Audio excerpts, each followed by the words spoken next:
And that's where I think Bruno will get the joy. They've got a midfield group who can probably run United's midfield into the ground. Whoever wins this game had a better season than Arsenal.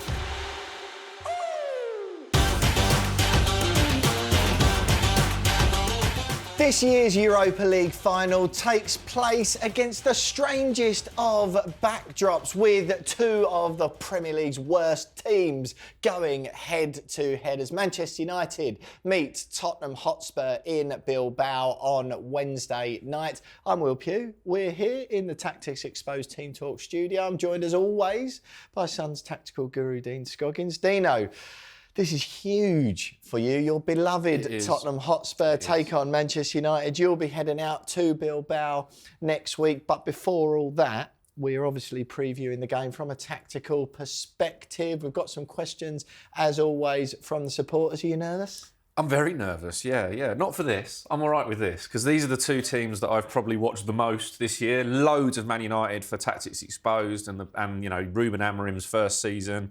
And obviously I go to most Spurs games, so I see firsthand how bad and how good they can be at different times in a not quite equal measure this year. But yeah, very excited. And I genuinely think, dependent on how the two managers go, it could be a great final for the neutral. Yeah. Well, look, fans of both teams, Man United fans, do not worry. This won't be a Tottenham show. We're going to have a look at both teams. In fact, we're going to start with the Reds first of all, Dino, with question one, which we'll see on the screen right here. Bruno Fernandes is Manchester United's big hope. Will he play midfield or number 10? An excellent question, a conundrum facing Amorim all season. Talk to me. It really is, and it's one of those that, yeah, we've covered a lot in shows as we've gone along. And just to remind everyone then, in that shape that United play, so we have three at the back, four in midfield, and then the two tens playing off the main striker. And, you know, we tried to come up with some names for these, and inverted forwards, I think, was the best one we came up with. Yeah, inverted tens, I think you've come up with. Inside forwards, like the 50s, Yeah, we like that. So either Bruno Fernandes could play here,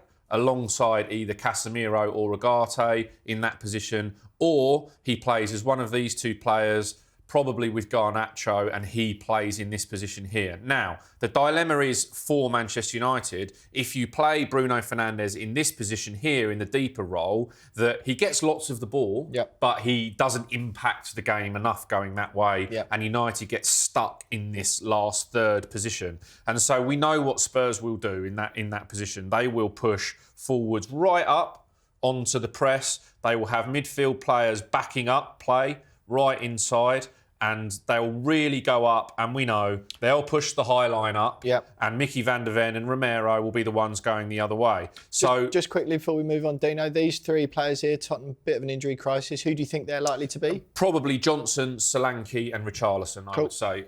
There's a big decision to come to on Son there, but that's a debate for the week, and wrapping them all up in cotton wool. But yeah, and if Bruno ends up playing in the wide forward role, or in the inverted 10 role, he ends up in this position where sometimes he's the one expected to make that run beyond the back line, and therefore that doesn't suit him very much because his pace is not there. However, if he plays in this role here, as I say, does he end up being stuck? We did an episode where he was trying to do too much. United end up with him in this position here, and they end up with a back four, which also enables the opposition midfielder to just push straight on him and put them in a position there where they haven't really got anywhere to go. They're blocked off here, they're blocked off in here, and the centre-backs aren't really occupied, okay? But having said that, I think they will play him as the forward 10. So I think he'll play in this position here. The left-hand side. The left-hand side. But what they'll try and do, because of the way Tottenham set up with that high line often, and because Tottenham push their full-backs on, I think Garnacho will come into a sort of right position here. If you remember the game where they played Liverpool, where we talked about Garnacho setting the trap, going the other way, being sort of this halfway position where a defender can't go all the way out to him to come and get him in here, and then opening the space up to go in here.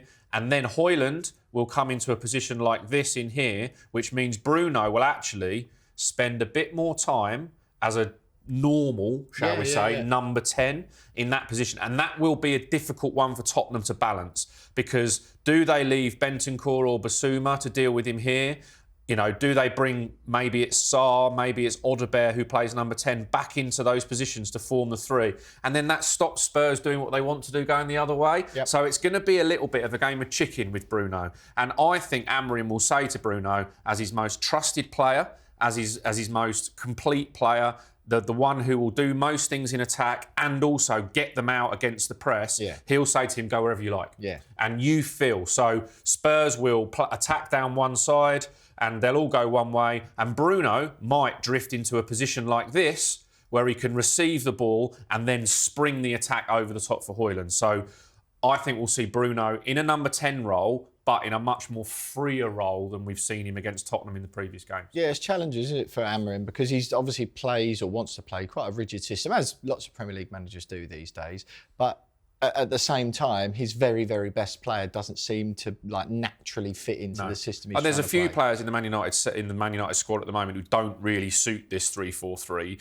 And they've, for different reasons. Yeah, Bruno, for different reasons. Fair, yeah. But in the Premier League, they've struggled big time. But in Europe, often they find that they go into a position where they almost have 5 attackers, because the wing backs push up, and that's where I think Bruno will get the joy, because he's in that sort of pocket off the 2 front men. Yeah. I noticed the Dean Scoggins allergy to using players' surnames strikes again. Now Trent Alexander-Arnold's off. He's become Bruno. He's become Bruno. Right. Question 2, Dino. Amad Diallo changes things for United. Can he play wing back? My immediate reaction to that question is, well, yeah, he can, because we've seen that this season. What will it look like in the final and up against this Tottenham team? Can I point out that the fans in the comments are also using first names as well there, so we're all right by that. Thanks for the comments coming in the questions. It's great. It's been a really great week in the comments. I've really enjoyed it. Right, Amad Diallo. So we get it is a really big dilemma because of the way Spurs attack. And also one man in particular in defence, Mickey van der Ven. Yeah. So if you think that Amad Diallo, if he plays on that right-hand side, we're going to have Destiny Udogie here, Spurs, without question, as long as he doesn't get injured in the week before, which Spurs have a history of doing. It's going to be that position there. So when Spurs build up, let's just drop them back into a little shape here to show how they'll build up, okay? So if Højlund pushes on the front 2, and then the 2 10s will come into more that shape there, with Tottenham's midfield, and then we've had Maddison or Kulusevski in that position, obviously not available. They'll then do this. So you'll have Richarlison or Son perhaps on that side, maybe even Mattis Tell come that side. He'll come out and the fullback will go in here. So straight away, this man has a huge responsibility defensively. And if that is Amad Diallo, what Tottenham do very well is they make the pitch narrow for the other team, and then the fullback will come inside. Naturally, that player will follow. And then it's that ball there. So this is Udogie, yeah? This is Udogie. You'll take him inside, and then it's that ball there. And then Mickey van der Ven, it's the best pass in the Ange Postecoglou system that they play, is Mickey van der Ven on his left foot. Romero will slow the game down, give it to van der Ven, and then the speed of pass that goes to the winger there is huge. Naturally then, what are you going to see? You'll see the right centre-back go out because he has to. Because this guy's followed in field. And then we get that Tottenham underlap. Where Destiny Udogie will come into this position here and look for that ball down the back for the cut back there. So Udogie will come in this channel, and then all of a sudden, Amad Diallo is the man who is going back with the fullback. Look, he can do it. He's a really, really hard-working defensive player as well as the brilliance we see in attack.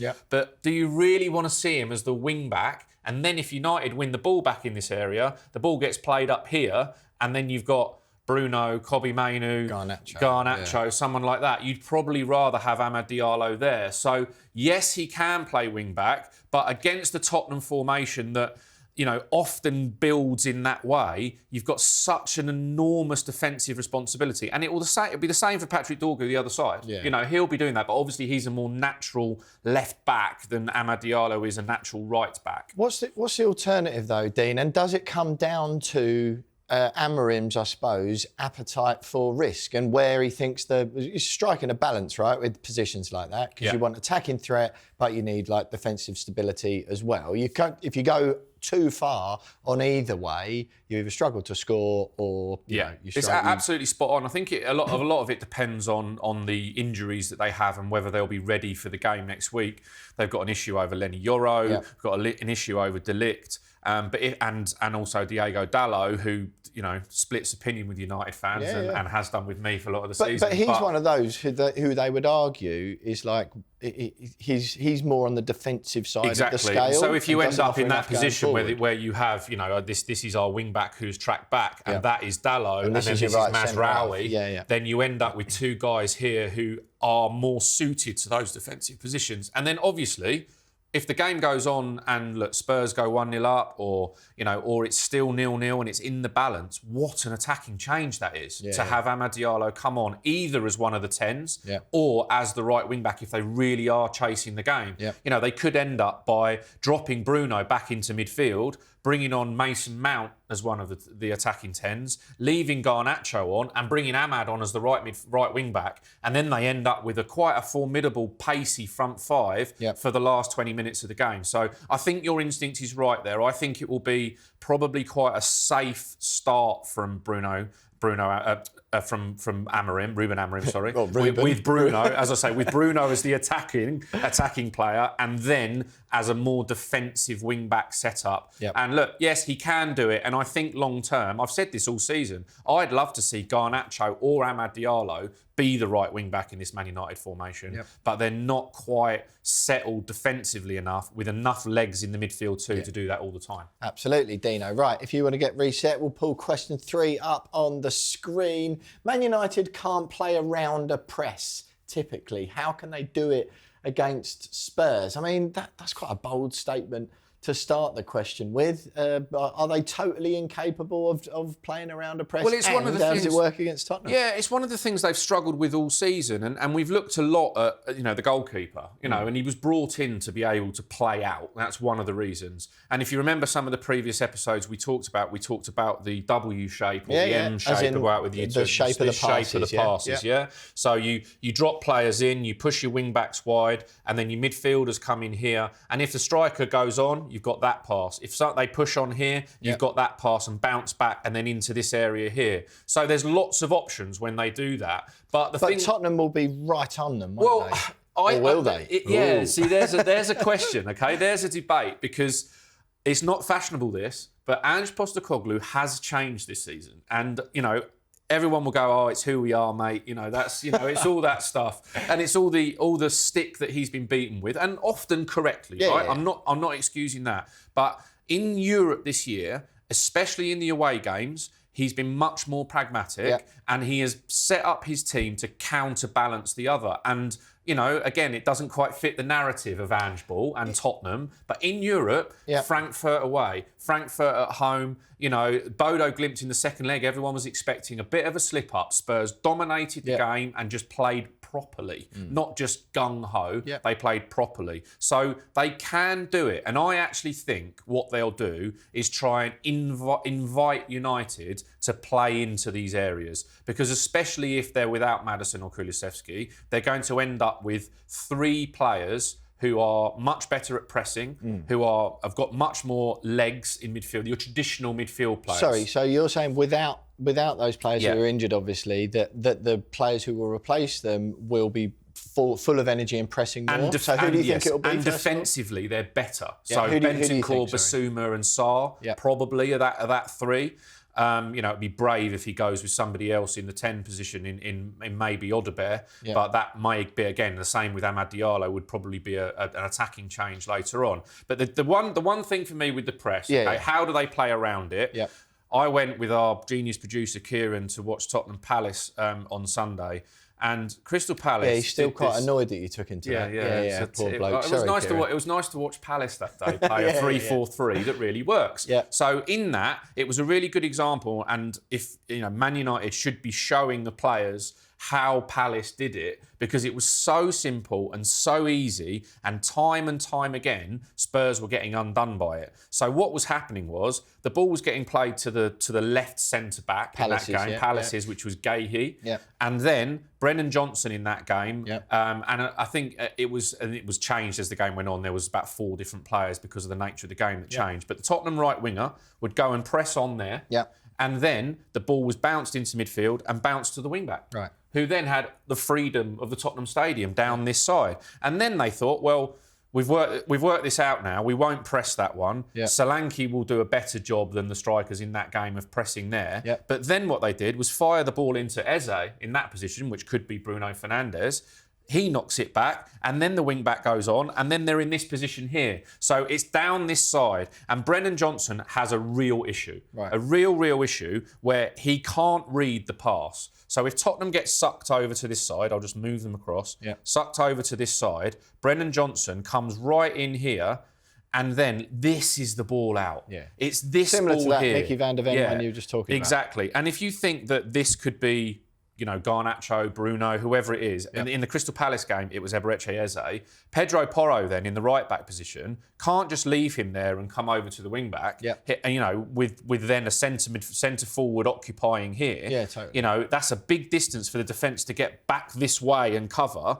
He's probably sitting in this position here. Yeah. And it was Brennan Johnson is really, really poor at cutting out that line of pass. Right. He either presses into midfield or presses the player, giving that ball all the time. So I see this area here as Manchester United's way to get around the press. It either goes into midfield and then out wide, or it goes to this centre-back and then out wide, and they will target Brennan Johnson on this right side in order to get out of position. That side, against Richarlison, Solanke and Bentancur and Udogie, who are much better at it, they won't get as much joy. They'll get the joy down this side. Well, Dino, we've done quite a lot on Manchester United. It doesn't sound like you give your own team much of a chance at this stage. To be fair, as well, they got a few more injury problems than United. United have got a couple of players missing, of course, but Tottenham, as has been the story for much of the season, to be story fair, of the season. Not to give you too much of an out for the worst domestic season, perhaps in modern history. No one will remember, though, if we win this. Well, trust me, mate, I will, I can tell you.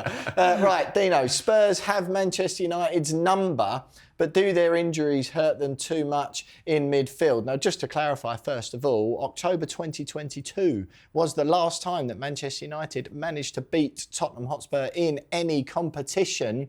Bit of a mental thing going on at the moment, I imagine. I think there's a little caveat there. There's a little caveat in that Eric Ten Hag was manager when Spurs won at Old Trafford this season, and also the League Cup game at the Tottenham Stadium. I feel like, tossed it away is probably a little bit strong. This was under Amorim earlier this year, but it was like United sent a team that didn't want to win in that League Cup quarter final, and then Spurs then go and lose to Liverpool in the semis. But that will not be the case in Bilbao. Absolutely not. So talk to me about Spurs' injuries. Well, Spurs obviously Maddison out, Kulusevski out, and Lucas Bergvall, who has been sort of gone a bit under the radar other than with Spurs fans as to how good he's been as an 18 and 19-year-old. Absolute class act, and especially in European games where he was thrown in as an 18-year-old. Now, lots of chat about Archie Gray, but Lucas Bergvall is the best young player at Spurs.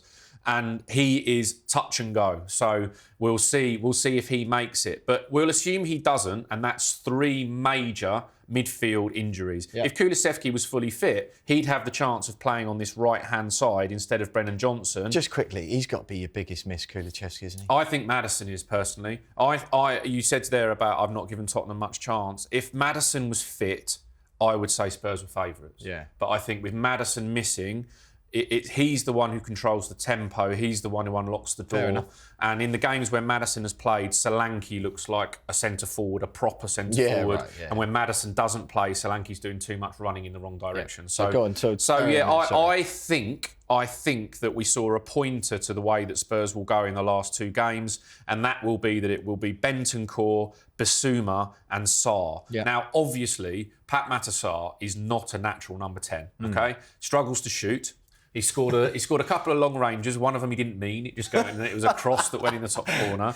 He's sort of Yaya Toure about the pitch with his, long-ranging strides and power running, but without any of the shooting or passing capability. So off the ball, very, very good. On the ball, he's lacking. So you wouldn't see him as naturally as a number 10. But what that will mean for Spurs is we know where Ange Postecoglou likes to attack, right? Full-back areas. It will be Destiny Udogie and Pedro Porro who are the key. So what I think they'll do with the midfield is be a much more of a 3. Yeah. Okay? So instead of it being a number 10 with a Maddison or Kulusevski in there, it'll be much more of a 3. So let's say Sarr one side, who might do a bit of a job on Bruno Fernandes over here and mark him going the other way. And then we'll say Basuma as the natural, more number 6 in front of the back 4. And Bentancur, who can get forward on the left and is useful in the air, which will be a point as well, will play to the left, okay? Straight away then you can see that they're sort of occupying